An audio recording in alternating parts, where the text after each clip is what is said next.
graphic audio. A movie in your mind.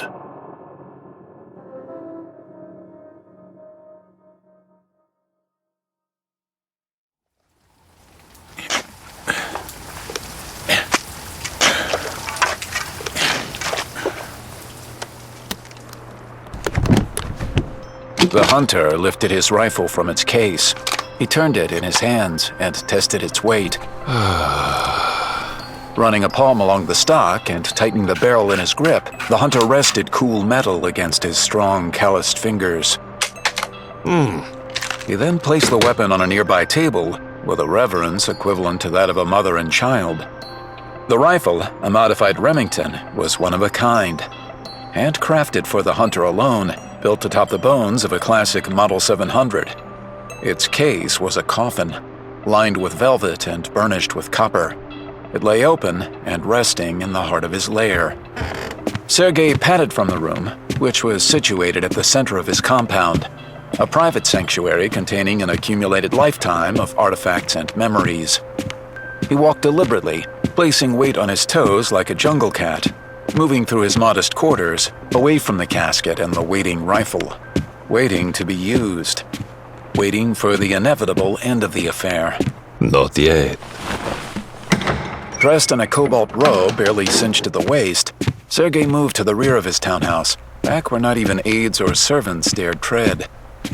Here, in a secluded inner sanctum, draped in exotic finery and littered with stuffed trophies, former adversaries dragged across land or sea in nets or cages, or draped over his shoulders, or ridden between his legs.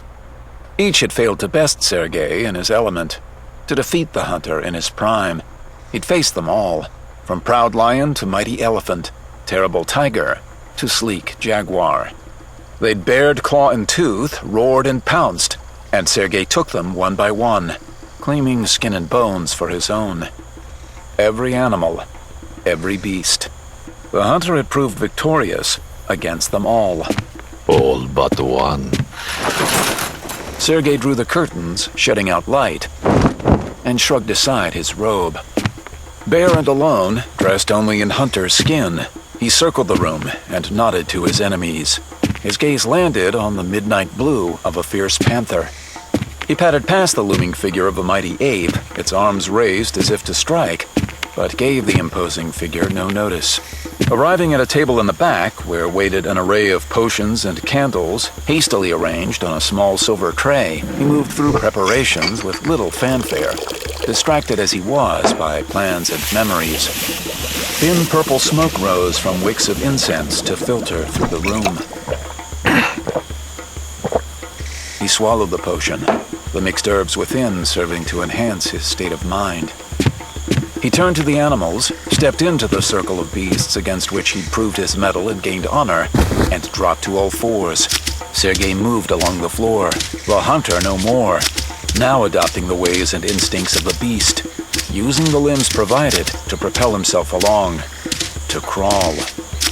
The herbs and drugs altered his perception, turned aside the hunter as man, and allowed him to become the hunter as beast. Though as he stalked imaginary prey, crawling beneath elephant and rhino, Sergei knew he was more than that. I am Kraven, and I am the beast. He pounced toward the panther, barely visible as the purple fog enveloped its frame of blue and black. He landed opposite the panther. Then he cast his enemy aside, tossing the panther into a collection of ornate shields and carefully stacked spears. Sergei turned, crawled away, and stalked another foe, an ape, tall and proud, rising up to cast a shadow across the hunter's naked form.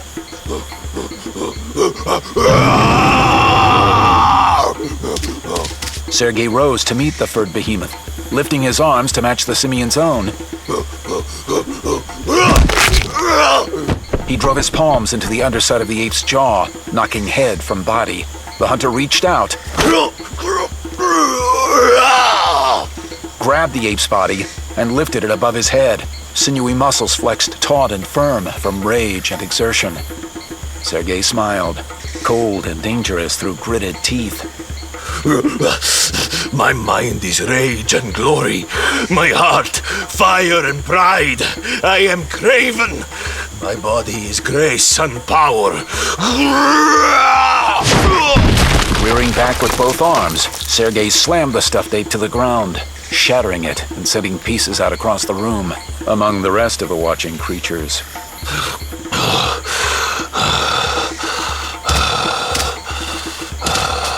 Skin slick from sweat and smoke, he stumbled to the curtain and tore it aside, stopping only to retrieve his robe. The smoke filtered from the room and into the rest of the lair.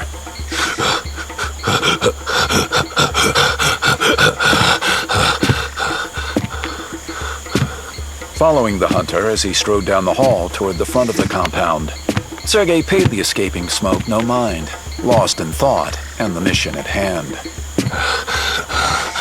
I am Kraven, the beast. But I am also Kravenov, the man.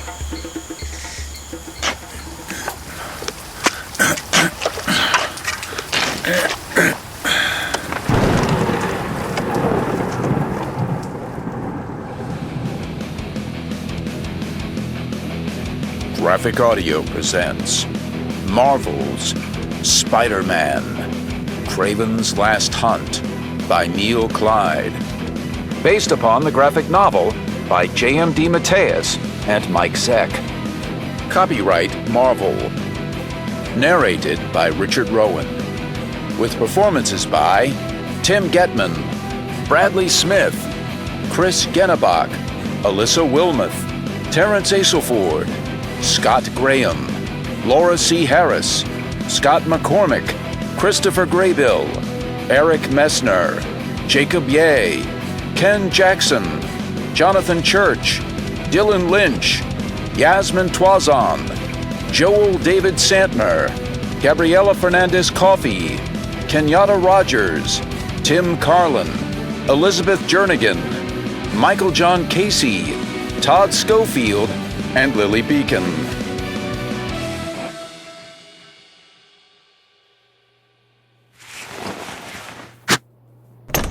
Sergei pushed through solid oaken doors to the thin warmth of the library. Surrounded by dog-eared books and faded maps, Sergei poured another drink. Not a mind-altering potion this time, but a pleasant African red wine, aged to perfection in earthenware casks and laced with hints of poppy and lion's blood by master vintners. He decanted the wine into a heavy silver goblet, a remnant of a life he'd barely known, carried by his parents from Russia years before. He let the wine breathe, casting a gaze around the room at the goblet's cousins. Items and heirlooms passed from Kravenov to Kravenov down through the years into his own undeserving, calloused hands. I am Kravenov. Kravenov, Sergei knew, was a man. An old man, though few would believe it. Years had passed, long, hard, often fruitless years since he traveled overseas as a child, coming with his parents to this land of sheep and prey.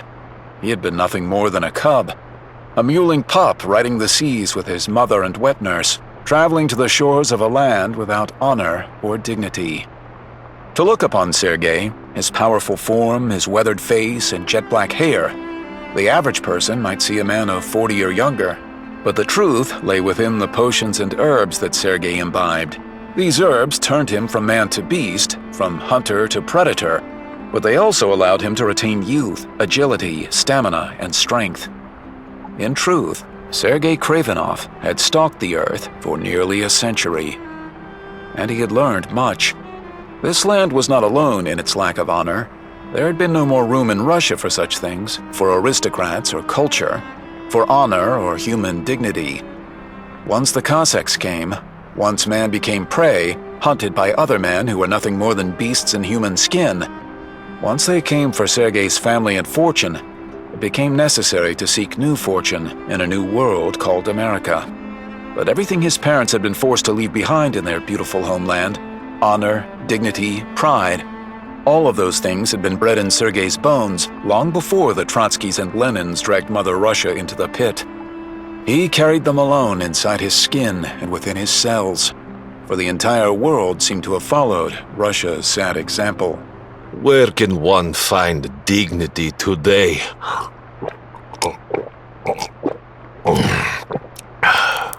He stood at the desk in the center of his study, allowing the blood-red wine to dribble down his chin and onto his wide, muscled chest. Honor? Where is such a quality now? He reached across the desk to a small intercom and with a thick, insistent finger, jabbed a flat button. A bookshelf slid aside, its volumes no more than clever facsimiles, and a pair of nondescript doors parted to reveal a dimly lit chapel lined with rows of ceremonial candles. Sergei walked around the desk, placing weight back on his toes again, unconsciously returning to an animal's pace, and carried the goblet into the chapel. I am Kravenov, and were my father alive, were my mother alive, they would look upon this frightened, wounded animal called civilization without recognition and with great fear. He absent-mindedly wiped wine away on the back of his hand and moved farther into the soft glow of candlelight, shadows lengthening on the walls and windows to either side. With great fear and great disgust. He moved to the center of the chapel, past rows of chairs and the dulled prismatic colors of exquisitely designed stained glass windows set into deeply niched walls. Finally, he returned to the coffin, waiting and resting on a platform before a larger window and a handful of silver candlesticks, shaded to either side by lush, verdant floral arrangements imported from Madagascar, Moscow, and the Middle East.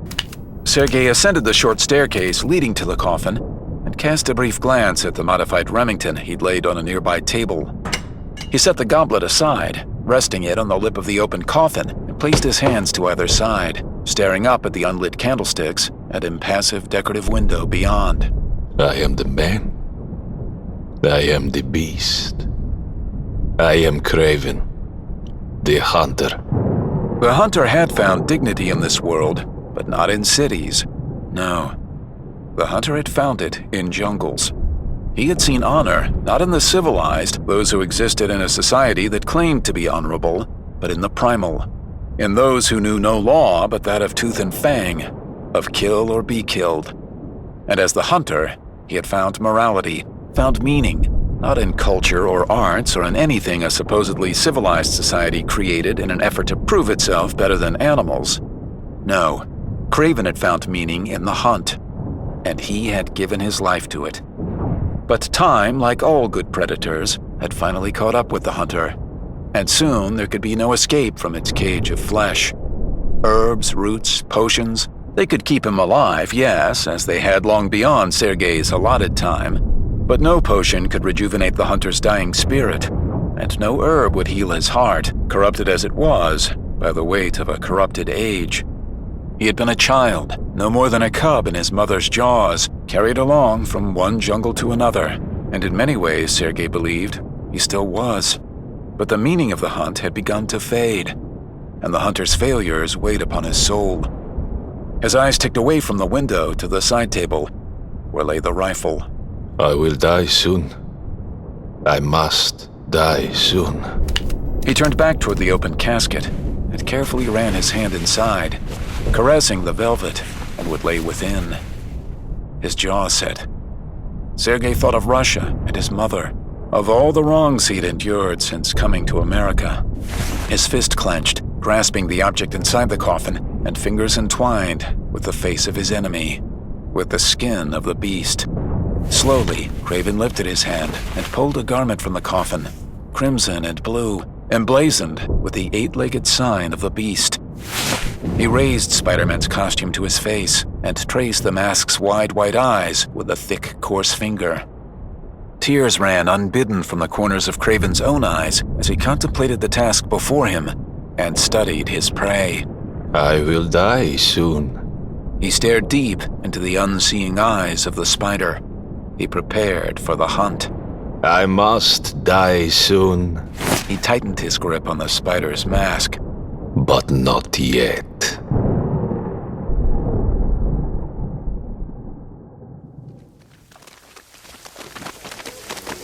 Six men carried Ned Leeds' body, at peace in a simple cherrywood coffin, through the rain to a waiting grave. A small crowd of mourners circled the plot, hands folded before them as a light drizzle pattered against their coats, their backs, the grass and trees. The pallbearers moved slowly, doing their best to avoid slipping in the mud. Heads bowed, they made their way through the sparse gathering of friends and family and brought Ned's casket to rest on a pair of thick straps laid across the yawning pit. We are granted but a short time in this world, but the echoes of the good we have done continue long after we pass on. Peter Parker barely listened as the priest spoke to the bereaved. Eyes red and face drawn with grief, Peter was exhausted. Events of the preceding week had left him too weary to focus on anything but the woman to his left, one of his oldest friends in the world, the departed's widow, Betty Brantleeds. Quiet and composed, Betty closed her eyes as the priest finished his words of comfort. She clutched one hand in the other as a gentle wind fluttered the collar of her belted navy topcoat. Peter placed a hand on her shoulder, doing his best to support her, to stand by her side. Peter wanted to run screaming from the cemetery, to tear through the city and find something to hit, someone on whom he might release frustration in the guise of his alter ego, the infamous masked hero known as Spider-Man. Peter resisted the urge, rooting himself at Betty's side, there for whatever she might need, and replayed in his mind the events of the last 24 hours. He was stunned to find himself attending the funeral of a reporter with whom he'd been on assignment only days before. A man he'd come to know over the last year as a friend, a confidant, and yet a man that Peter discovered he barely knew at all. The day before, Ned Leeds came home. Well, at least his body did. Standing on the tarmac at JFK Airport, surrounded by a loose collection of friends and family, Peter had watched strangers unload his friend's body, as if the man were nothing more than lost luggage. Ned had been carted across the Atlantic alongside battered suitcases, weathered valises, and caged pets. Hardly dignified, Peter had thought at the time. But then, death with dignity might just be the ultimate joke. Peter had seen enough death in his lifetime to understand that. So he stood in the falling rain beside friends, co-workers, and family, horrified to know that Ned Leeds was dead, and it was Peter Parker's fault. Peter found himself condensing the events of Ned's death to a series of vivid mental snapshots. A shot of J. Jonah Jameson, publisher of the Daily Bugle, sending Pete and Ned to Berlin on assignment to investigate the whereabouts of a Cold War-era spy. Another shot of Peter as Spider-Man, finding the spy, putting his life in jeopardy to protect her. A shot of Peter returning to the hotel room, finding Ned bound to a chair, his throat slit from ear to ear. A shot of Betty, sobbing on the tarmac. Peter waiting nearby in a cloud of guilt, unable to cope with the fallout of his most recent failure. Peter frowned, but it was Ned who couldn't cope. He couldn't cope with the men who had undoubtedly been looking for Spider-Man, and instead found Ned. They had used him to send a message. Why else would Ned have been murdered? And why hadn't Peter been there, instead of out playing hero? He could barely look at Betty. How could he? How could he face any of his friends, knowing that another person in his life was dead because he'd been cursed with Spider-Man's powers and abilities? Gwen Stacy, Peter's former girlfriend, murdered by Norman Osborn, the Green Goblin. Norman himself, killed in battle. The Goblin had taken both lives, but only thanks to Spider-Man's presence. And then there was Peter's Uncle Ben, his surrogate father, dead at the hands of a burglar whom Spider-Man had refused to stop with his newfound powers, too full of himself to step in and lend a hand. Ben's death weighed on Peter's soul, instilling within him a sworn purpose to use his abilities to save lives and make the world a better place. Hoping the guilt hadn't reached his eyes, Peter turned around and scanned the faces in the crowd. Standing at the back, her cheeks marked with tears, Mary Jane Watson caught his gaze. She touched a hand to her heart. He held back a smile, knowing that this was hardly the time. He wanted to go to MJ and take her in his arms, but there would be time enough later. Right now, Peter needed to focus his attention on the bereaved widow at his side. He turned to face Betty, offering an arm in support. They lowered Ned's coffin, now strewn with flowers, down into the grave. Betty remained calm, almost unnaturally so. and Peter wondered how she might feel, knowing that Spider-Man, the man responsible for her husband's death, was standing by her side. She would probably scream, Peter decided. He should know. He was Spider-Man, and he wanted to scream. The mourners drifted back, allowing the men to finish lowering Ned into the grave, and giving them room to cover the coffin with dirt. Peter bent his head toward Betty. You okay? Shh. I'm listening. For what? Betty smiled thinly. For Ned? I want to make sure there's no sound of movement or breathing from the coffin. I've read stories about people buried alive. Everyone thought that they were dead, and Ned wouldn't want to be buried alive. Peter felt his chest hitch, and he held a breath as he watched Betty open her eyes. Her peaceful, calm, sky-blue eyes. She stepped away, moving toward the gravediggers, holding out a hand to get their attention. Excuse me, sir. The diggers looked up. Excuse me, but would you mind opening the coffin just to make sure he's really dead? Horrified and heartbroken, Peter stepped toward Betty and took her arm. Betty, let's go. Please, we should go. Smiling, she stepped into his arms and gave him a comforting hug as her sister moved to join them. Oh, Pete. Pete, you know, when Ned and I go dancing, Ned leads. He leads. Get it? Speechless, Peter allowed Betty's sister to steer her away from the grave out to the parking lot, where a waiting limousine whisked her away from friends and family. Peter watched it go, standing in suit and tie amid the saddened mourners, fists clenched at his sides. Two men stepped up behind Peter, joining him as he moved toward the parking lot. Sorrowful and calmer than Peter had seen him in years, J. Jonah Jameson turned to the second man, Bugle Editor-in-Chief Joseph Robbie Robertson, and quietly shook his head. Oh, my lord. Robbie clasped the other man's shoulder. You blame yourself, don't you?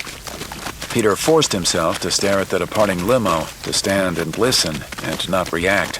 After a moment, Peter realized that Robbie's remark had been directed to Jonah, not him. Of course I blame myself, Robbie.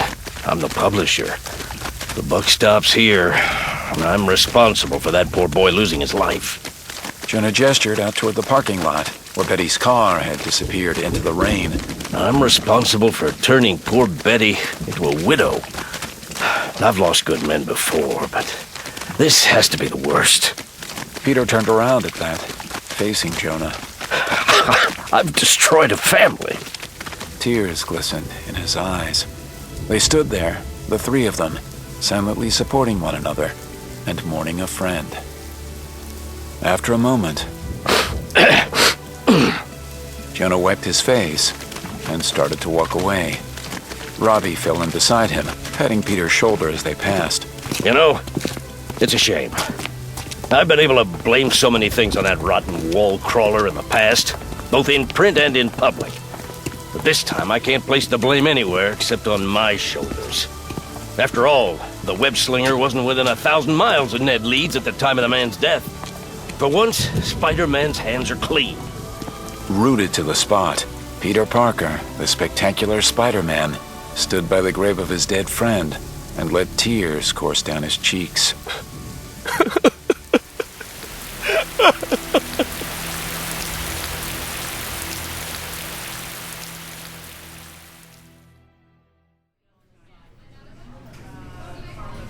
Two nights later, Mary Jane Watson sat at a table in the back of a midtown coffee house, distractedly stirring a latte and waiting for Peter Parker to arrive.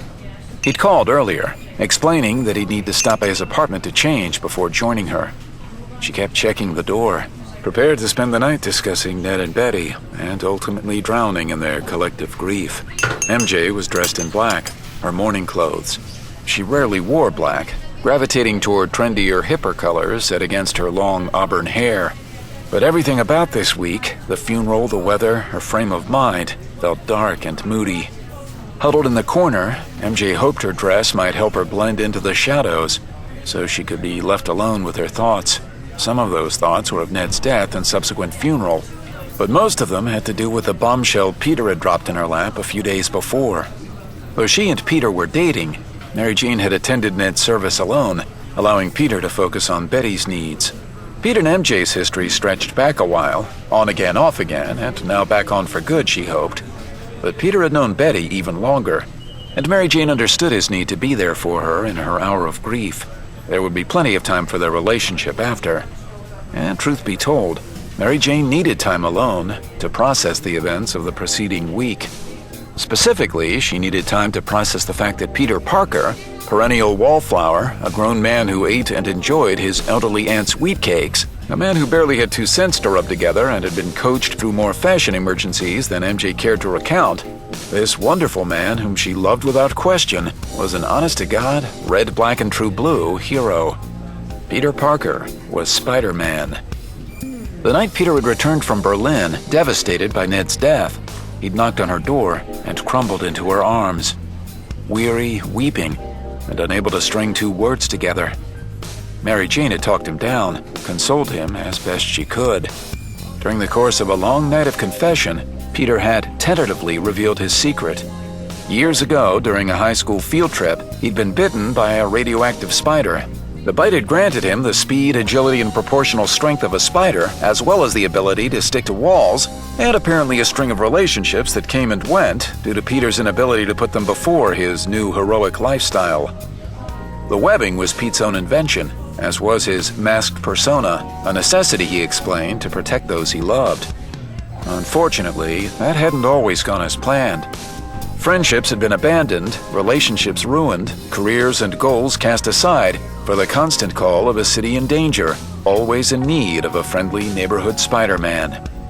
Like a man with nothing to lose, Peter had confessed over a decade's worth of secrets, burdens he'd carried since Ben Parker's death.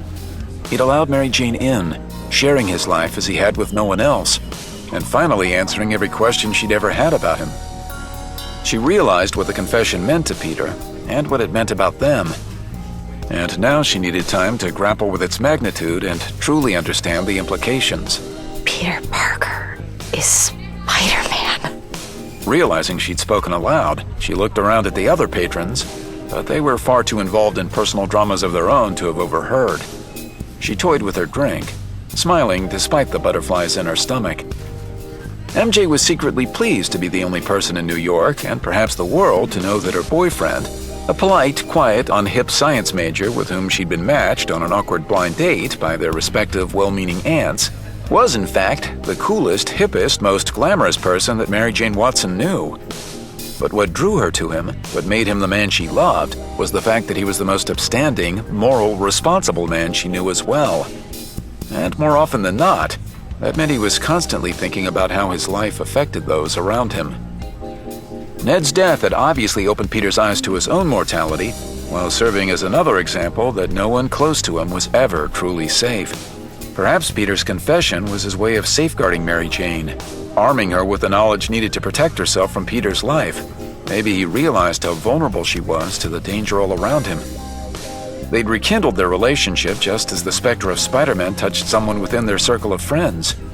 Could Ned's death have Peter picturing MJ tossed over a bridge like poor Gwen? She shook her head, refusing to believe it. Pete's confession hadn't felt like he wanted to close a door or use his secret as an excuse for ending things.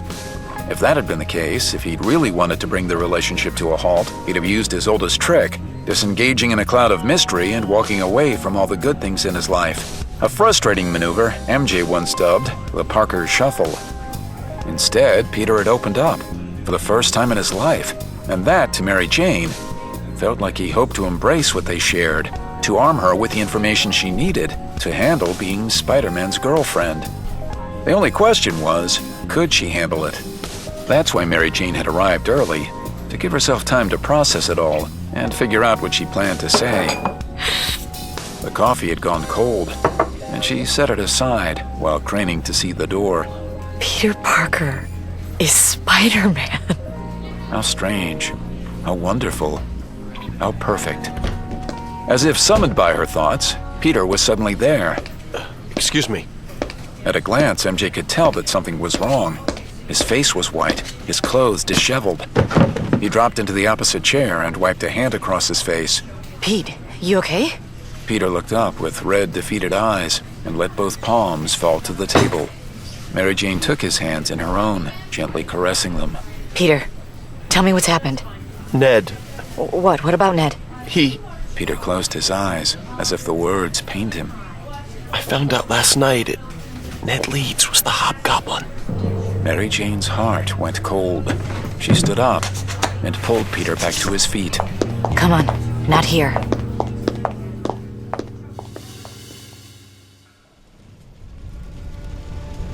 "20 minutes later, huddled together on MJ's bed, Peter related the events of the past few days. He'd learned through informants that Ned, like Peter, had been living a double life, donning a costume he'd bought and altered, one that had previously belonged to the Green Goblin. Spider-Man, like many heroes fighting crime around the world, boasted a fairly extensive rogues gallery. Though Mary Jane hadn't always paid attention to the detailed histories of Spider-Man's enemies, she'd lived in New York long enough to familiarize herself with colors and costumes, garish or otherwise. Electro, he of the ridiculous lightning bolt headgear, Dr. Octopus, the 8-armed dweeb with a bowl cut, the Rhino, the Lizard. And recently terrorizing New York with exploding pumpkin bombs, instigating a deadly gang war and citywide bloodbath behind a yellow fright mask and Halloween orange cape, the deadly fiend known as the Hobgoblin. Or as she now knew, the recently deceased husband to one of her closest friends and stalwart Bugle reporter, the late Ned Leeds. To think how guilty I felt that Ned was killed because I was Spider-Man, because we happened to be sharing a room, because we happened to be working together, and he happened to marry my best friend. I mean, that was bad enough.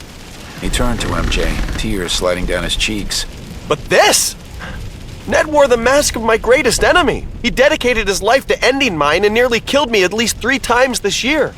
Maybe because he knew who I was, maybe because I was simply in his way. I just... Relax. Just let it out. I feel like a weight has been lifted from my shoulders. I'm relieved to know that I'm not responsible for Ned's death, not in any way that Betty or anyone might think, and I want to hunt down and bring to justice those men that are. But you feel like Ned's connection to Spider-Man, how intertwined he was in your life as your friend and enemy. It's like Spider-Man had a hand in his death anyway. That silenced their conversation for a while, words hanging between them. Mary Jane flashed back to moments spent on double dates with Betty and Ned. Drinks and dinners, parties and laughs. Not once could she have imagined a vicious killer was hiding behind Ned's eyes, which were sometimes cold, but often kindly. Nothing about the man had indicated he might be hiding a secret so huge and awful that it could explode within their midst like a deadly bomb. Nothing made her think that he was hiding a monster in his closet. But then, before this week, nothing about Peter Parker had made her think he might be hiding a hero's costume beneath his rumpled shirt. She remembered Betty's face at the cemetery. The memory of Betty's grief gave MJ pause, made her wonder how much the poor woman knew, how much Ned had forced Betty to deal with before finding himself at the wrong end of a murder weapon. And if Betty didn't know, if Ned hadn't shared his secret with her as Peter had with Mary Jane, what would the truth do to that fragile facade when it finally came out? Will you tell Betty? Even if I could do that without giving away my identity, what good would come of it? Peter closed his eyes and dropped his head between his hands. MJ lifted Pete's chin, forcing him to meet her gaze. Hey, listen, you did not kill Ned Leeds. MJ... No, you listen to me. You are not responsible for every death, near-death, injury, or hangnail that occurs within a 50-mile radius of Spider-Man. But you don't understand. Yes, I do. I understand that there have been horrible, terrible tragedies in your life, Peter, and that you feel weighed down by guilt. But despite the spider in your name, you are just a man. Not God, not infallible, a man. Subject to mistakes and flaws, same as the rest of us. You may have spider sense, Pete, but you cannot see the future. You just can't. Look how close he got to me, MJ. Look how vulnerable I am. He turned to her, taking her hand. Ned died. I mean, we weren't best friends or anything, but we knew each other. And he was the Hobgoblin all this time. How did that happen? How did Betty Brant's husband become a guy who flew around and tossed pumpkin bombs at superheroes? And how could I not know? I mean, I worked with him, side by side. We were at his wedding. And if Ned was the Hobgoblin, like Norman was the Green Goblin before him, who else is this close to me? What if someone else in my life is plotting to kill me? Is Electro my mailman? Could J. Jonah Jameson secretly be the Rhino? And what? And what if one of them used you to get to me? Ned could have discovered my secret at any time, and then I won't lose you, Mary Jane. Not like I lost Gwen. Hey, look at me. She lifted his chin once more. I know what I'm getting into here, okay? Well, all right, maybe I'm still trying to figure it out, but I'm a New Yorker. I know what it means to be Spider-Man's girlfriend. I'm scared, MJ.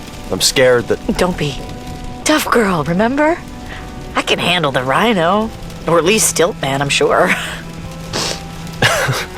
Bet you can. No one's tougher. Peter took MJ in his arms, settling back against the pillows. He lovingly played with her hair, and she burrowed into his chest. My boyfriend is Spider-Man. Don't worry. I'm here. I want to be here, and I want to be with you. I know what that means, and I understand the ramifications. She felt his smile, felt Peter's chest swell and his hand take hers, resting it against his heart. But she also felt his jittery heartbeat, and knew that no matter what she might say, Peter would always be scared. Her boyfriend was Spider-Man. A sliver of doubt worked its way into her heart. MJ recalled Betty's face once more, quiet and mysterious in her grief. MJ wondered again, despite all her assurances and bravado, whether she should be scared as well.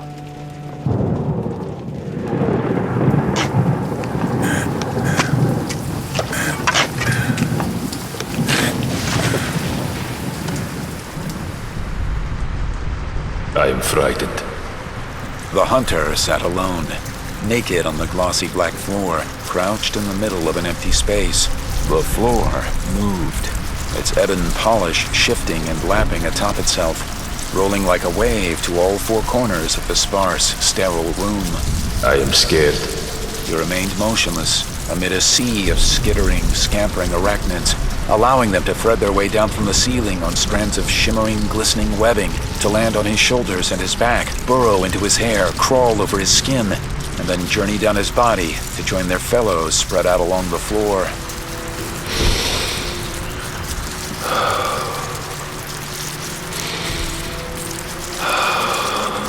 Still, Sergei waited, allowing his lungs to expand and contract at a steady, calculated rate. He let the fear wash over his soul, scouring his psyche as he controlled his breathing, spiders piling atop one another and filling the room. I am afraid. The hunter is afraid. Thousands of tiny hairy legs crept across his body, countless threads of webbing coming to rest in his hair, his eyes, all parts of his body. Still he waited, facing the fear, drowning in a sea of spiders. I am afraid, but not of the spider. I do not fear the beast. I merely fear the end. But to all things, an end must come. He nodded to himself, scattering the spiders that prickled his face and bit his throat. The ones that fell were replaced by twice their number. Tonight,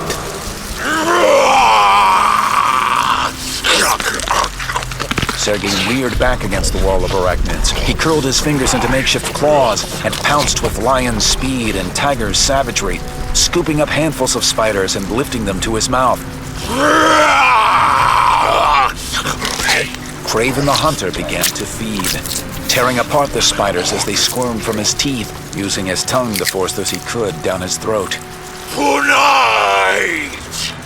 The word filled the hunter with confidence and power as he dined on his enemy's kin. Tonight, the end begins.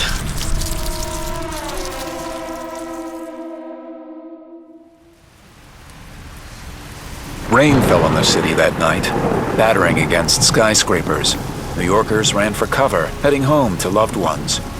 Far above, perched on a rooftop, Spider-Man watched headlights coursing the streets, blending in with neon and street lamps, streaking around corners and traversing avenues like shooting stars. Rain and hail drizzled down his costume, pattering against the wide white eye holes of his mask, and beating over the faded black webbing and ribbed crimson fabric stretched against his skin. He sat there, calmly surveying the city he loved, lost in thought beneath the darkening sky. Standing up, Spider-Man pressed 2 fingers against the metal stud in his right palm, triggering the web shooter around his wrist and sending a tensile thread of webbing across to an adjacent building. The webbing stuck, as always, foolproof for the most part since he'd invented the stuff during the early days of his career.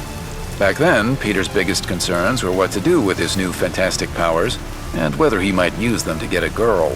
Spider-Man gripped the webbing in both hands, kicked off, and swung out into the space between buildings. Woohoo! Every time he did it, no matter the situation, Peter thrilled to the sudden free fall, defying gravity in ways ordinary people had been conditioned to avoid. As the wind picked up, his heart leapt against his chest, muscles tensed, and he leaned into an aerial ballet like no other, a swooping, enchanting, exultant feeling only a select few might ever know. Despite the raindrops interrupting his progress, Peter welcomed the solace and silence high above the bustling, discordant noise of the city, free of the troubling events trying to drag him down. Ned, his relationship, guilt, everything.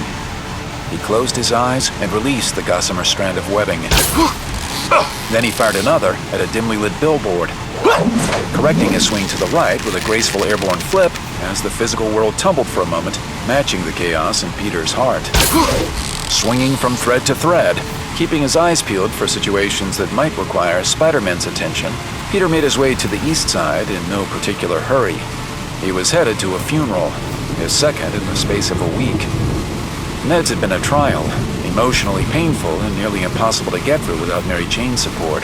Tonight's funeral, however, promised to be a detached, unemotional affair.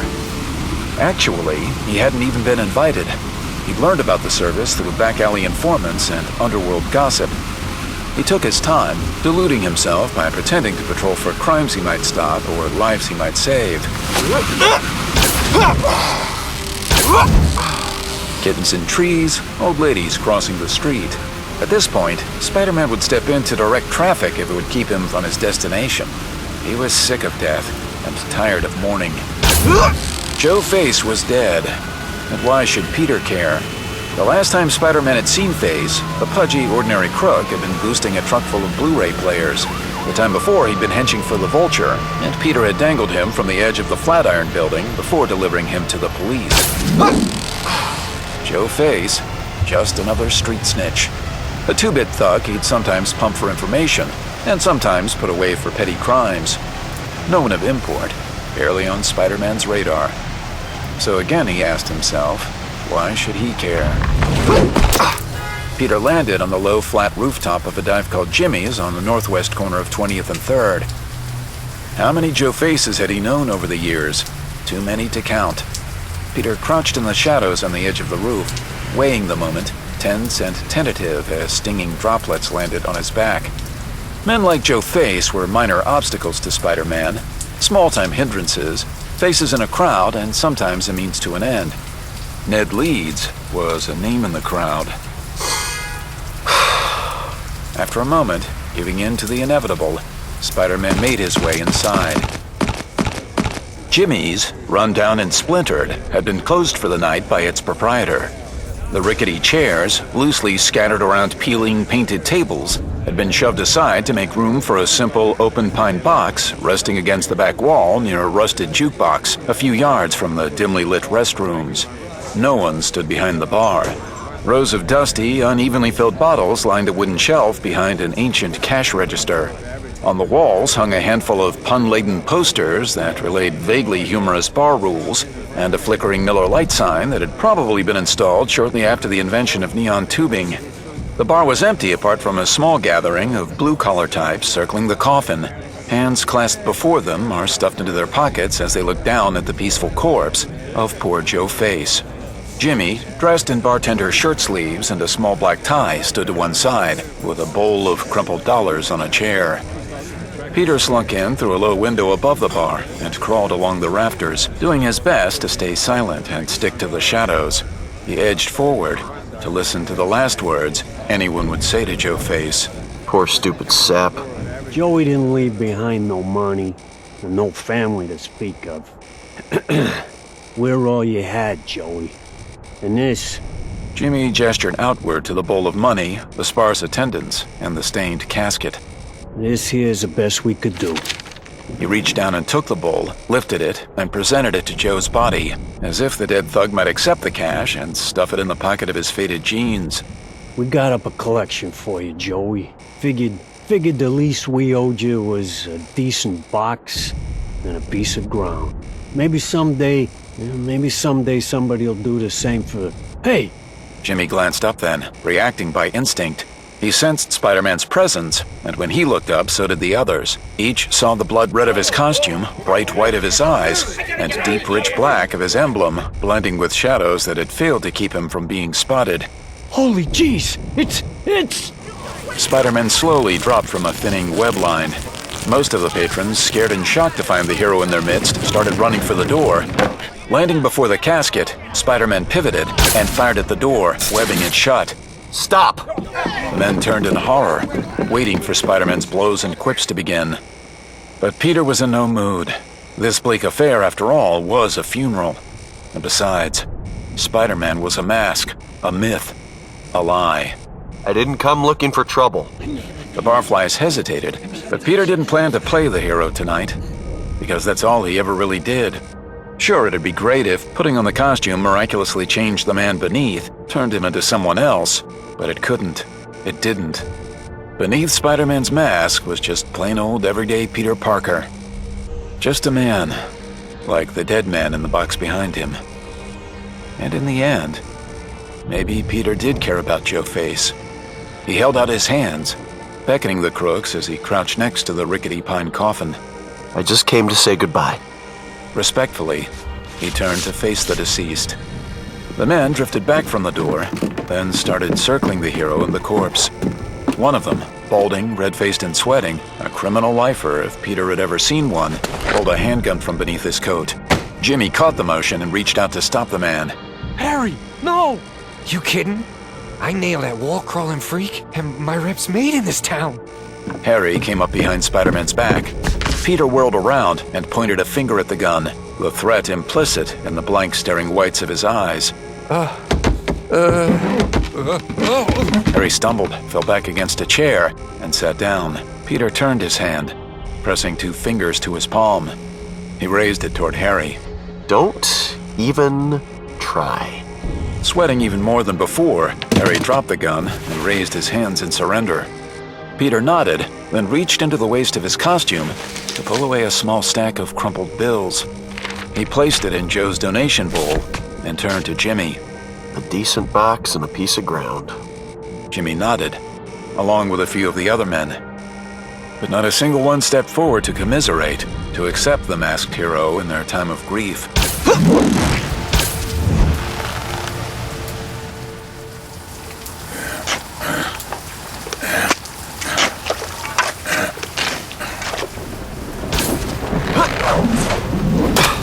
Peter swung down through the strengthening rain, landing on the skylight above his Chelsea apartment, grateful to crawl out of the miserable weather.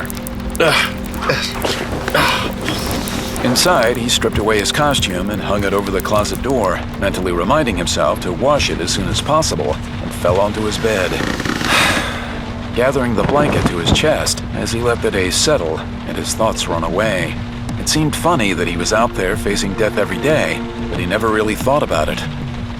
He supposed he didn't let himself, because if he did, he might never sling another web. He idly searched the room, then noticed a familiar glistening network of webs filling one corner. A tiny black spider worked its way down the wall, headed in his direction. He lifted his hand, preparing to swat the spider by force of habit, but then stopped. He dropped his hand, slowly and contemplatively. The spider scuttled away, back toward the shuddering glow of the room's only light. Peter dragged the blanket over his head and closed his eyes. His exhausted mind reeled with caskets and criminals.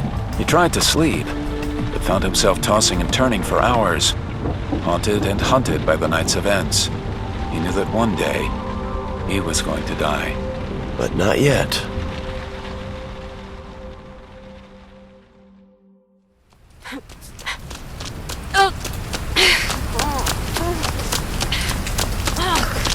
Christina sprinted across 16th Street, barely watching where she ran, holding a sodden newspaper over her head. purse dangling from her shoulder, she dodged passing cars and avoided puddles with the innate instincts of a native New Yorker. She hated running in heels, and this was the first time she'd headed home so late or alone. The party had run long, and she had an early call. She'd made her excuses and headed out, hoping to catch a train without damaging either purse or outfit. She didn't have an umbrella, having left it at home that morning without checking the weather, and she refused to part with $5 to buy one from the guys hawking them along the street. So she'd pulled the Daily Bugle from her bag, draped it over her head, and run like hell. Oh, stupid, stinking weather! She stepped from the curb to cross 8th Avenue, feeling like a drowned rat. The rain intensified. She slipped while racing to beat the light. The newspaper sent a shower of water down her back, into her hair and collar. Stupid, stinking rain! I hate it! I just...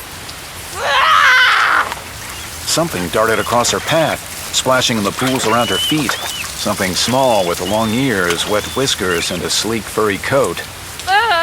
Christina pulled away in revulsion and twisted to avoid stepping on the Manhattan sewer rat. She tripped, and the newspaper flew out of her hand as she fell to the ground, striking her head on the street next to a closed manhole. Groggy, her head throbbing from the force of the blow, Christina lifted herself to one elbow, mentally cursing the rat, his rat parents and kids, and all his rat neighbors and drinking buddies. She tried to stand, face inside stinging from the fall and the coursing, driving, pounding rain. But suddenly, she felt something that really made her shiver. Fingers, thin and powerful, ripped her right ankle. Her heart fluttering, she turned and saw that the manhole at her feet had opened wide.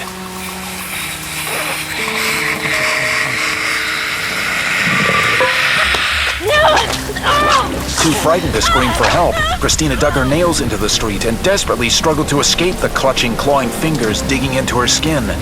But something, slowly began to drag her toward the waiting sewer, pulling her inch by inch down below Manhattan's streets. Help! Please, for the love of God!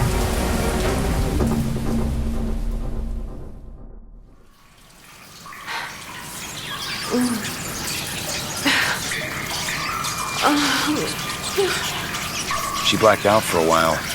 When she opened her eyes again, she couldn't be sure how long she'd been out. She looked around, taking in mildewed walls, rusted pipes, and a thick, viscous river of toxic sludge. Directly across the way, a curious nest of rats skittered to and fro along a series of low steps, surveying Christina with beady, scarlet eyes. She shrank back against the wall, shivering, and turned to grab the ladder to climb out. But the ladder was nowhere to be found.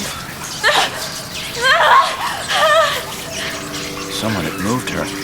No doubt the man or thing that had dragged her down into the sewers, heart jackhammering against her chest. Christina wildly looked for an exit of some kind.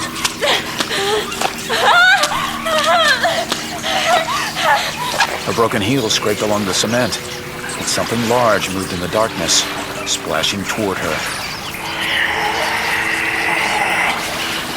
She squinted as best she could, trying to get a clear view of her attacker. Hello? Who's there? The shadowy creature slunk closer, thick legs moving through the waist, making colorful ripples in the deadly stream. Look at this one, with her funny clothes and sweet smell. Who are you? Who's there? Perfume. I think that's what they call it. A mask in a bottle. Dim light revealed only its eerie red eyes and tiny, sharp teeth. Teeth like those of the rats across the way. The multiple attendants to Christina's dawning nightmare. Not a very good mask. Just like all of them up there. All of them. The creature smiled, stopping to rest its hand on a mossy wall. Its clawed fingers moved against the stones.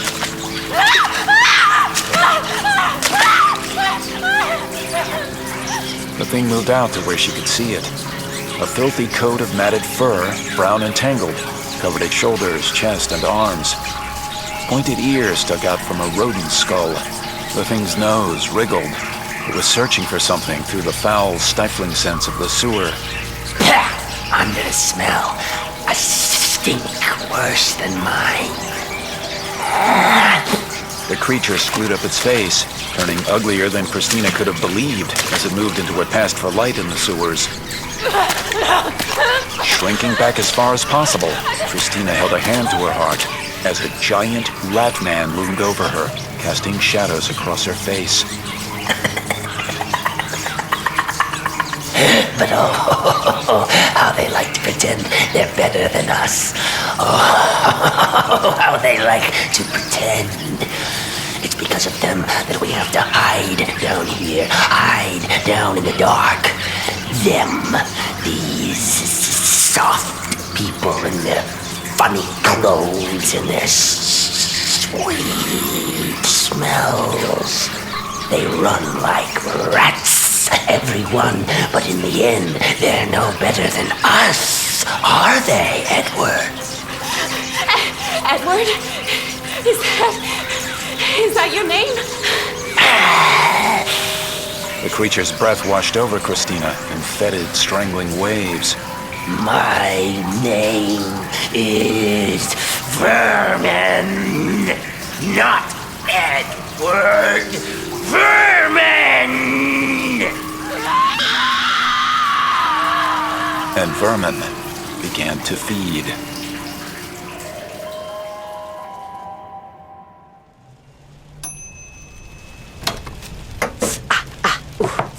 Mary Jane had just reheated samosas from the Indian place around the corner for a late dinner, while idly paging through photo albums, walking down memory lane one picture at a time.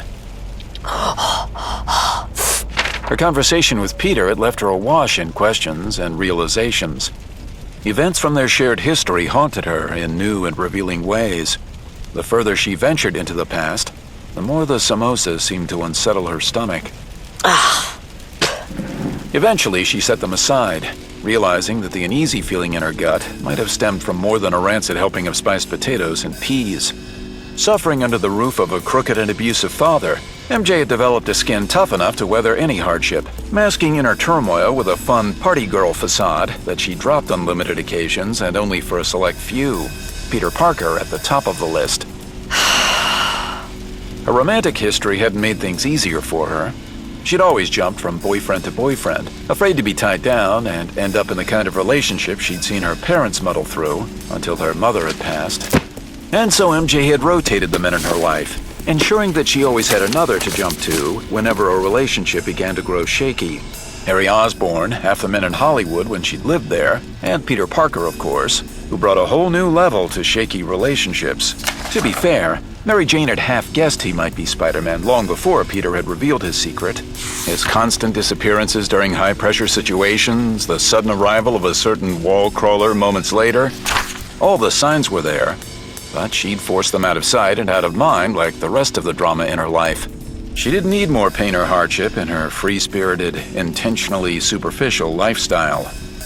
That lot of good it did in the end. Here she sat, looking through innocent photos of her friends, captured moments, and she found herself wondering what else might be hiding beneath the surface of each happy snapshot. Which of the faces before her were masks, used to hide something from the rest of the world? How many times had Mary Jane's life been in danger simply by hanging out with a specific circle of friends, cluelessly smiling for the camera, despite the fact that a hero sat among them? Here, in a photo taken 6 months earlier, Peter and Mary Jane had been captured arm in arm at a Lower East Side tiki bar with Betty Brant Leeds and her husband, the deadly Hobgoblin. 2 pages earlier, MJ had lingered over a 2-shot of Peter laughing and drinking with Harry Osborn, son of Spider-Man's late arch-nemesis, the Green Goblin. Clueless Harry, never knowing that his best friend was his father's greatest foe, never fully realizing that his life had been in constant peril. MJ closed the album, placed it aside, and tossed the samosas in the trash. She walked to the window and stared out at the rain, watching cars pass by far below and lights flicker off in buildings across the way. Mary Jane wanted to believe that none of this made a difference. She loved Peter Parker, even more now that she knew about his double life and that he wanted her to be a part of it. But did she share his strength? Could she live in a world where pain might be lurking at every turn, where their closest friends might be their deadliest enemies? Could party girl Mary Jane Watson live with the fact that responsibility would always place the man she loved in harm's way? And the fact that more often than not, she could be in danger as well. And most important, was the love she felt for Peter strong enough to make her stick around and find out? She reached for the album once more.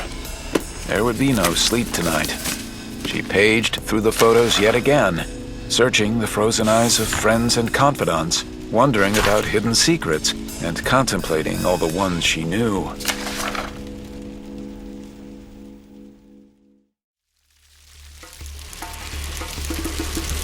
Tonight, tonight, tonight, tonight.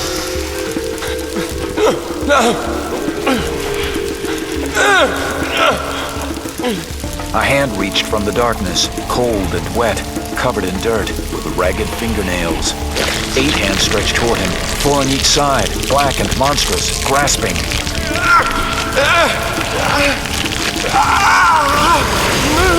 And Peter shrank into the corner, praying they wouldn't snatch and drag him down into their cold, dark web. Perspiration ran down his forehead as he attempted to shut out the sounds, the anger behind the hands. A single spider, black and horrible, rushed from the void and opened wide its salivating maw. Tonight. Peter opened his eyes, his heart pounding as he quickly sat up against the pillows, slick with sweat. The soft glow of the lamp lengthened the shadows in the room.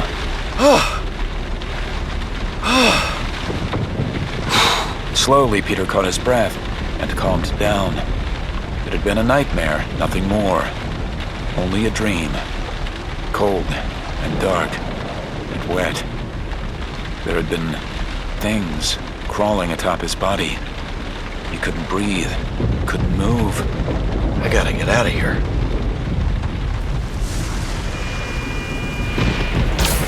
Moments later, Spider-Man swung through the growing storm with no real destination in mind. He just needed to clear his head.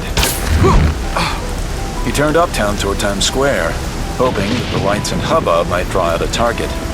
The rain didn't let up. The thunder sent shivers down Peter's spine. It sounded far too much like the terrible jungle drums in his nightmare.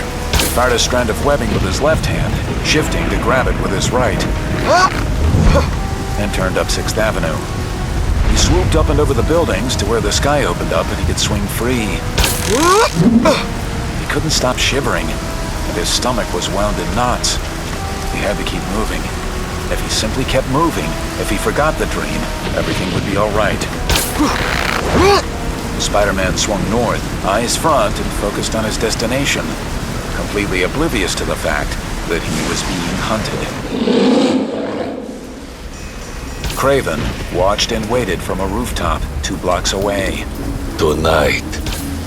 Dressed in ceremonial garb, the lion's mane around his shoulders proclaiming him king of all wilds, verdant, concrete, or otherwise, the hunter crouched in the rain and stalked his prey. Hefting a sharp wooden spear, he carried the rest of his tools secured across his back with a leather strap. Searching for the scent of the beast, as familiar to him as his dead mother's perfume, Kraven sat atop a broken cornice and surveyed the hunting ground. For years, this spider has thwarted me, mocked and humiliated me. In the beginning, Kraven had been naive. Through all his training overseas, his travels home to man's modern jungle with the sole purpose of hunting the spider, Kraven had thought his prey to be a mere man, clad in ridiculous skins, prancing around and joking like a fool. And so Kraven had hunted Spider-Man as he would a fool, quickly, definitively, eager to finish the hunt and move on to greater, deadlier challenges. But the fool had bested the hunter, and had done so many times. So the hunter had allied himself with other equally foolish men that Spider-Man had humiliated through the years, hoping their combined numbers might be enough to put an end to the self-proclaimed hero, the trickster in human skin who had so vexed them all. Now Kraven understood the truth. Spider-Man couldn't possibly be a man, for no man could do to the hunter what the spider had. No mere man, but a beast parading as mortal. Inhuman, the colors on its back, that of blood and sky. It was so beautiful, Kraven watched it pass by, boldly defying the laws of nature, swinging on the thinnest of threads above its domain as it pretended to protect the mortals below. Though Kraven knew, protection was far from the spider's true purpose.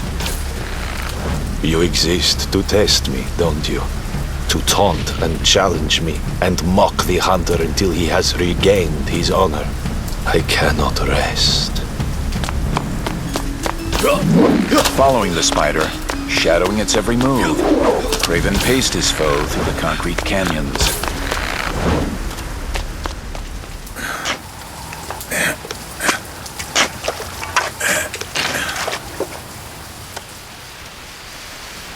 Okay, Parker. Spider-Man clung to the side of a 4-story building. Let's get real. He had stopped to catch his breath, and he was regretting the choice to skip eating and drinking. He decided to take a moment, clear his head, and face a number of facts. Ever since Ned's death, Peter had been upset. That was to be expected. That was the normal part. Hell, he just found out that Ned had spent the last year parading around in Norman Osborn's discarded underwear, tossing pumpkin bombs in Peter's direction. Ned, the guy who had picked up the check for brunch just the other day. So, why? And what Peter was feeling now, as he crawled down a fire escape to locate a newsstand or bodega, someplace he might score a ginger ale or Alka-Seltzer, was far from surprising. He hadn't been sleeping well, had been on the move since putting Ned in the ground. Nerves shot, dog-tired, swinging aimlessly through the rain. Heck, he might even have the flu. And wouldn't that be on par with the old Parker luck? So why am I sure that... Joe Face's funeral hadn't helped matters. Why had he gone anyway? Why load an already burdened psyche with added guilt? Especially for a criminal Peter barely even knew. Amongst the twin funerals, the depressing weather, and the fallout of revealing his secret to MJ, Peter wasn't exactly a paragon of mental stability right now. Maybe that's why he found himself jumping from building to building through what had to be the next great flood, steering by autopilot through the city, no closer to answers than when he'd first stepped from his skylight. Peter landed on the ledge of a billboard that advertised insect spray of all things. Kills bugs dead. He hunkered down beneath the lights that hung from the top of the sign. They bathed the ad's message and cartoon roaches in a soft, suffused glow. Turning his back to the ad, fingers gripping the edge of the roof, Peter searched the skies for something he couldn't quite place. An invisible threat. Some impending doom that had yet to reveal itself. Then he realized, if there really were a threat, his spider sense would be blaring like mad. He silently chastised himself for allowing private turmoil to manifest his full-blown paranoia. Everything was fine, he was simply depressed. Anxious because of Ned and because of how exposed he felt with MJ now. Everything was fine. So, why am I so sure that something is out there? Something is waiting for me in the... A familiar feeling sizzled up Spider-Man's spine, crawling step by step to the base of his skull. The burst of spider sense radiated quickly through his brain. Peter turned right, eyes wide, just as something small and sharp embedded itself in the goofy cartoon roach on the wall. A scarlet dart was where Peter had stood not a moment before. Peter leapt away, but the unseen assailant tracked his motion. The second dart struck Spider-Man above his right shoulder, burying itself in his neck. The impact and shock knocked his feet out from under him. He fell, twisting toward the sign. Careful not to roll out over the ledge as he grabbed the dart and pulled it out. It looked handmade, the tip shiny with a slick black liquid. His eyes blurred for a moment, and then he cast the dart aside. It had only pricked his skin for a moment, but clearly long enough to accomplish its task. Spider sense warned me. I should have been able to dodge the dart, but I was sloppy. I was scared. His eyes blurred once more. Visions danced in and out of the rain, faces and eyes searching for him in the night. Thanks to the dart, Peter at least knew the identity of his attacker, but the venom in his system confused and muddled his thinking. It's him. It has to be. It's Joe Face. No, wait. It can't be Joe Face. He's dead, so it must be... He stumbled to his feet. Rubbing his face through the mask and trying to clear the vivid hallucinations that rose up before his eyes. The dart must have been tipped with a hallucinogenic, some kind of drug or potion. mind reeling, lights flashing at the periphery of his vision. Peter grabbed the wall and slowly used it to find his feet, standing on shaky legs. Rain coursed down, obscuring what little vision he still had, but he managed to catch a glimpse of his adversary, standing boldly across the alley in his ludicrous, impractical costume. It's not your face, it's Kraven. It's not your face, it's Kraven. It's not your face, it's Kraven. It's not your face, it's Kraven. Peter wiped his eyes again, doing his best to banish the drug-induced visions. He clenched his fists and turned to face his enemy. Come to me, Spider. Kraven beckoned to his prey, holding out upraised palms and gesturing for the beast to follow. The hunter turned and leapt to an adjacent roof. Kraven turned back and grinned at the spider over his right shoulder, beckoning once more for the enemy to give chase, and then he was off, and bounding through the urban hunting grounds. Come to me, Spider, for tonight I have widened my consciousness with herbs and roots. Tonight I have immersed myself in your very being, having eaten of your flesh, your kin. My mind has penetrated your essence, feasting upon you as maggots feed upon a corpse. His powerful legs drove him across the yawning gaps between buildings, his muscles taut and alive as he landed on a nearby ledge. Come to me. This was where Sergei Kravenov lived, in the hunt, even when pretending to play the hunted. The tactics and strategies of two entities struggling to outwit one another, minds and bodies set against each other in the most primal of contests. Man versus beast. The spider remained Kraven's sole focus. Determined, trained, and prepared, the hunter had studied this ancient prey from every angle, assessing weaknesses, compensating for strength, analyzing his target from a place of both fear and admiration. Just as William Blake had studied his cruel tiger in the 1794 Songs of Experience, Sergei owned a volume of Blake's work. He found comfort in its evocative language and lyrical bite. Tiger, tiger, burning bright in the forests of the night. What immortal hand or eye could frame thy fearful symmetry? If Blake could have seen my beast, my crimson and cobalt, beautiful and menacing spider. Ha! Kraven leapt once more into the storm, looking back to see how far behind he'd left his valiant, terrible, amazing pursuer. Spider, spider, burning bright. Come to me, Spider, and let honor be restored.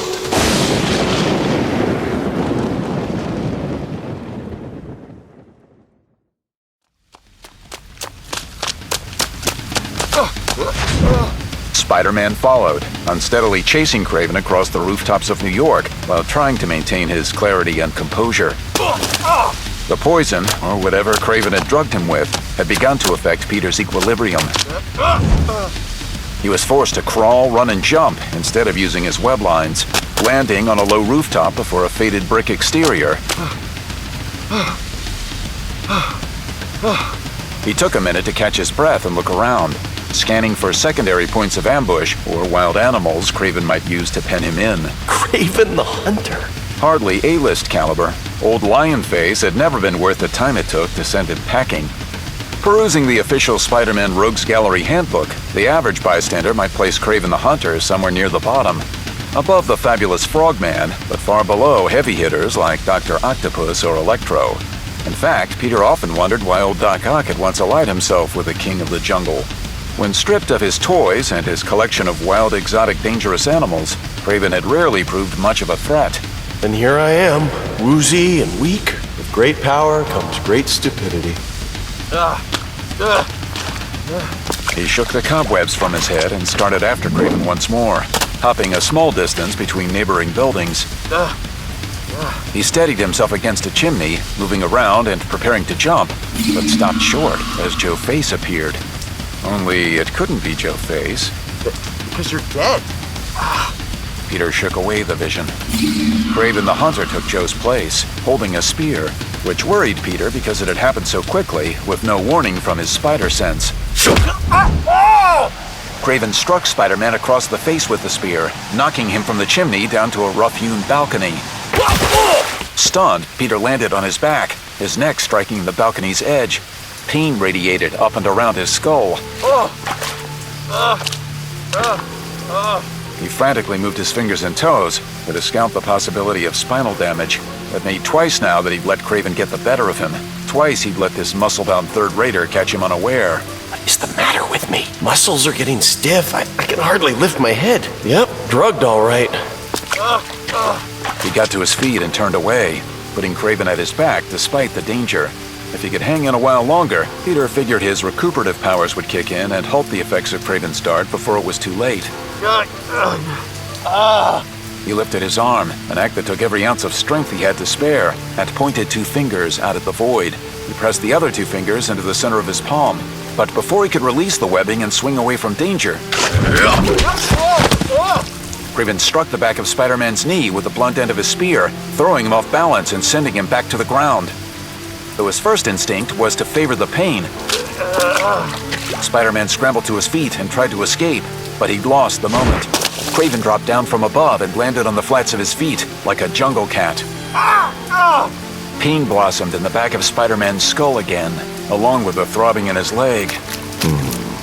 The hunter walked toward him, circling him as if stalking prey. Peter felt tired, beaten. He realized that no matter how hard he fought or tried to run, the next move had to be Kraven's. Kraven subscribed to a tried-and-true supervillain routine. After a moment of gloating, Kraven would pack Spider-Man off to some remote hideout filled with death traps and trophies.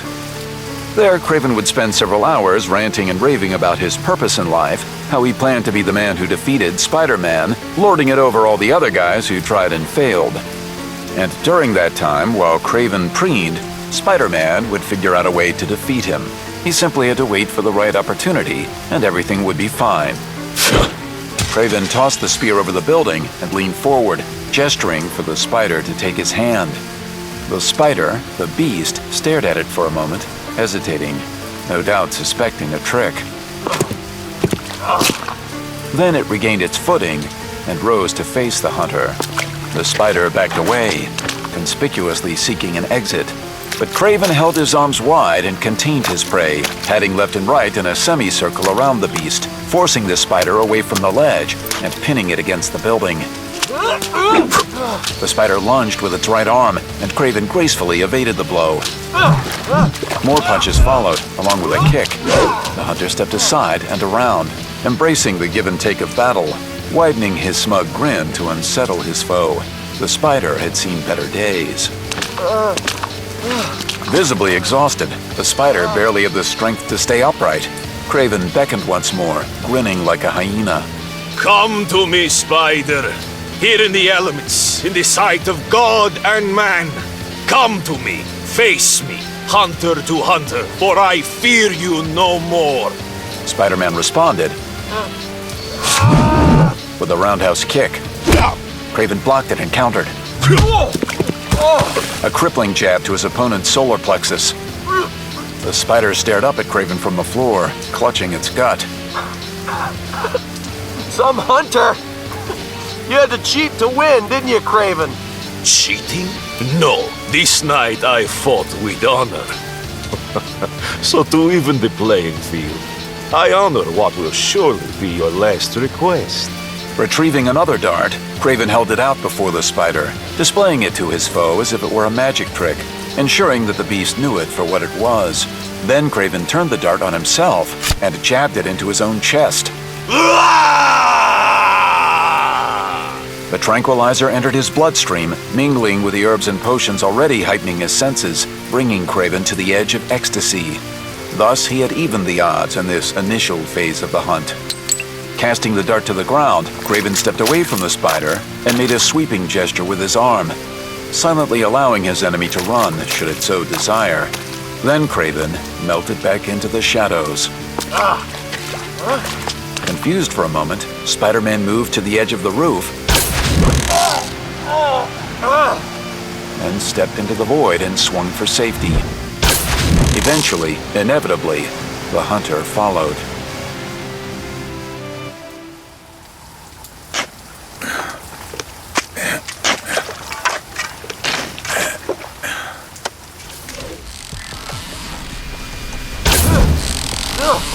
Spider-Man headed west toward the water, away from the city, and most importantly, away from Mary Jane. Confused and bone-tired, Peter had no clue as to Kraven's ultimate motive, but whatever this was about, one fact remained clear. The once ridiculous Hunter had decided to remove the leopard skin kid gloves and come at Spider-Man with everything he had. The drugs played havoc with Peter's spider sense, setting off alarms at passing taxis far below, at barely visible flagpoles and skyscrapers ahead and above him through the deep dark night.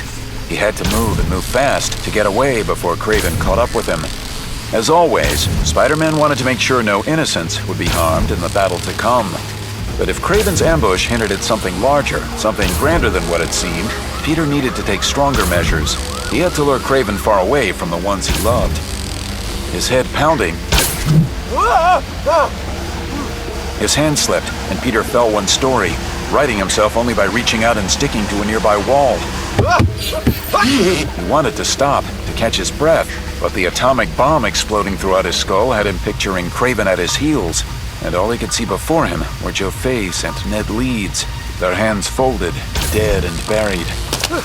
So Peter ran, and then he ran some more, abandoning the webs and leaping across town toward the Hudson River. Terrific. Headache's getting worse. Vertigo drove him down to the closest rooftop.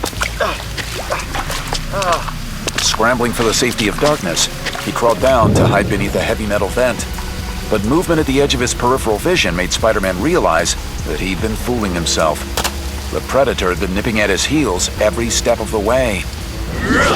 From above, Kraven tossed a thick, fibrous net, dropping it around Spider-Man's body. The net felt like a web, weighed down with heavy black anchors. Struggle as he might, Spider-Man couldn't break through. He didn't know what the net was made of, but the pseudo-webbing was very strong.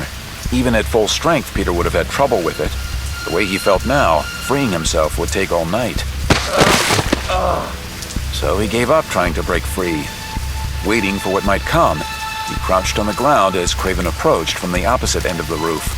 As rain soaked the net and his costume, Peter anxiously watched the hunter stride forward and reach for a heavily wrapped weapon strapped to his back. A sword or another spear. Gauging the danger, Peter tried to spin the wheels in his head, kickstarting ideas and strategies through the drugs and haze. Kraven finished unwrapping the object. Peter struggled to keep his eyes open. What's he got there? His strength fading, Peter tried to focus. Cradling the rifle in both hands, Kraven moved closer, flashing bright white teeth. He held the gun at his right hip, training it in Spider-Man's direction. Spider-Man struggled as best he could, his heart suddenly pounding against his chest. The darkness closed in, and panic gripped Spider-Man. Kraven grinned as he loomed over Spider-Man. Peter pulled at the net again, trying to slip through the fabric. The rain, panic, and drugs made it impossible to find a grip. Since when did Kraven have a rifle of all things, and that look in his eyes? Kraven raised the rifle, aiming at Spider-Man's head. Honor will be restored. Spider-Man found a hidden reserve of strength. He stretched the net as far away from his body as possible, pushing with all his might. Come on, Kraven. Rifles aren't your style. You've always wanted to pound me into hamburger with your hands. I could use a hot burger on such a cold night. Hopefully with fries and a shake. What do you say? Call this off and find a diner? But Kraven just kept grinning, and cold terror seized Peter. Stupid jokes wouldn't help him out of this situation. Kraven wasn't a third-rate buffoon with a lion on his chest. This time, Kraven was a man with a gun, aimed at Spider-Man's head. There was no mercy in his eyes. Peter tried again to break free, but the net wouldn't give. Staring into Kraven's face, trying not to get lost inside the barrel of the gun, Peter focused on the gleam in the hunter's eyes. He's out of his mind. Again, faces flashed before Peter's eyes, fleeting and shimmering through the curtain of falling rain. Joe Face, Ned Leeds, Aunt May, Betty Brant, Jonah, Uncle Ben.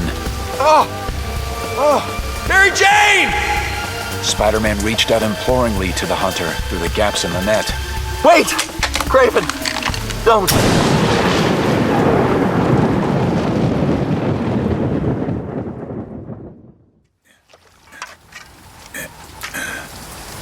man dug a grave. Slick with exertion, naked from the waist up, he drove a shovel into the earth with methodical, mechanical effort. Rain fell all day and night, sometimes filling the hole. The man had to use a bucket to bail it out. A coffin arrived, carried by 3 men in black suits, solemn as they rested it next to the grave. A townhouse stood nearby, palatial and silent as a tomb. The 4 men circled the casket, staring at it with hands clasped before them. The quartet would be the deceased's only mourners. One of the men leaned down and opened the coffin, revealing a body resting in its plush velvet interior. The body wore a mask and a suit of crimson and blue, with a rich black spider stitched dead center.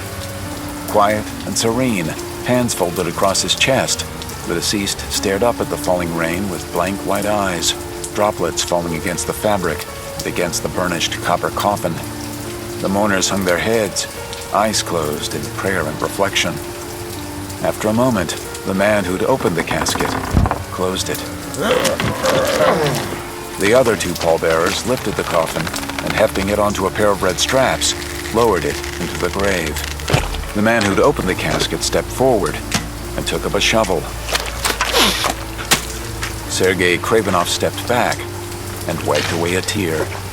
He stood there a moment, gazing down at his greatest enemy, and his somber expression brightened. He smiled triumphantly as the crimson-tinged dawn crept across the distant horizon. Sergei handed the shovel to the gravedigger, rested a hand on a granite marker placed at the head of the grave, and then followed the other pallbearers back to the chapel. The man with the shovel turned back to the grave, stretching for a moment before returning to his task. He glanced down at the stone marker and read the inscription. Here lies Spider-Man, slain by the hunter. Then the man stepped over to the waiting mound of dirt and began to fill in the hero's grave.